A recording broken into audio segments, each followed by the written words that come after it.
ಕೆಲವು ವಿದ್ಯಾರ್ಥಿಗಳಿಗೆ first ರೌಂಡ್ನಲ್ಲಿ SNQ Kota ಮುಖಾಂತರ ಸೀಟ್ ಅಲಾಟ್ ಆಗಿದೆ.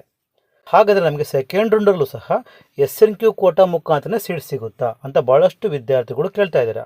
ನಿಮಗೆ ಫಸ್ಟ್ ರೌಂಡಲ್ಲಿ SNQ ಕೋಟಾ ಮುಖಾಂತರ ಸೀಟ್ ಅಲಾಟ್ ಆಗಿದೆ ಅಂತ ಅಂದ್ಕೊಳ್ಳೋಣ. ಬಟ್ ಸೆಕೆಂಡ್ ರೌಂಡಲ್ಲೂ SNQ ಕೋಟಾ ಮುಖಾಂತರನೇ ಸೀಟ್ ಅಲಾಟ್ ಆಗುತ್ತೆ ಅಂತ ಅನ್ಕೊಳಕ್ಕೆ ಹೋಗಬೇಡಿ. ಯಾಕೆಂದರೆ ನಿಮಗೆ ಚಾಯ್ಸ್ 2 ಕೊಟ್ಟಿರ್ತೀರ, ಚಾಯ್ಸ್ 2 ಕೊಟ್ಟು ಕಾಲೇಜ್ನ ಹೋಲ್ಡ್ ಮಾಡಿರ್ತೀರ, ಹೌದಾ? ಬಟ್ ನೆಕ್ಸ್ಟ್ ರೌಂಡ್ಗೆ ಹೋದಾಗ ರೌಂಡ್ 1ನಲ್ಲಿ SNQ ಕೋಟಾ ಮುಖಾಂತರ ನೀವು ಅಡ್ಮಿಷನ್ ಆಗಿಬಿಟ್ರೆ okay, it is under SNQ quota, ನೀವು ಫೀಸ್ ಕಡಿಮೆ ಇರುತ್ತೆ, ಹೋಗಿ ಪೇ ಮಾಡಿ ಅಡ್ಮಿಷನ್ ಆಗ್ಬೋದು.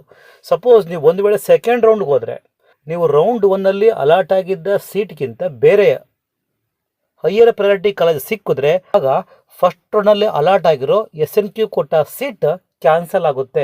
ನಿಮಗೆ ಸೆಕೆಂಡ್ ರೌಂಡಲ್ಲಿ SNQ ಕೋಟಾ ಮುಖಾಂತರ ಸೀಟು ಸಿಗೋದಿಲ್ಲ, ಚಾನ್ಸ್ ಇಲ್ಲ, ತುಂಬ ಕಡಿಮೆ. ಸಿಗಬಹುದು ಅಂತ ಹೇಳೋಕ್ಕಾಗಲ್ಲ.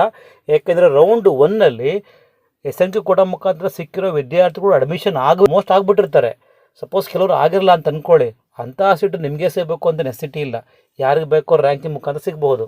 ಹಾಗಾಗಿ ಸೆಕೆಂಡ್ ರೌಂಡ್ನಲ್ಲಿ SNQ ಕೋಟಾ ಮುಖಾಂತರನೇ ಸೀಟು ಸಿಗುತ್ತೆ ಅಂತ ಅಲ್ಕೊಳಕ್ಕೆ ಹೋಗಬೇಡಿ. SNQ ಕೋಟಾ ಮುಖಾಂತರನೇ ಬೇಕು ನನಗಿದ್ರೆ ಚಾಯ್ಸ್ 1 ಸೆಲೆಕ್ಟ್ ಮಾಡಿ ಕಾಲೇಜ್ಗೆ ಹೋಗಿ ಅಡ್ಮಿಷನ್ ಆಗಬೇಕು.